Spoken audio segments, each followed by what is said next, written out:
हर जगह मैंने ये कहा कि मैं उन लोगों में से नहीं हूं जो 50 वर्ष की उपलब्धियों पर पानी मिले। ऐसा करना देश को पुरुषार्थ पर पानी करना हो, ऐसा करना देश के किसान के साथ अन्याय करना हो, मजदूर के साथ जाति करनी हो।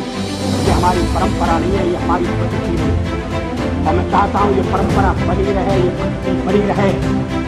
सत्ता का खेल तो चलेगा, सरकारें आएंगी जाएंगी, पार्टियां बनेगी बिगड़ेंगी, मगर ये देश रहना चाहिए। इस देश का लोग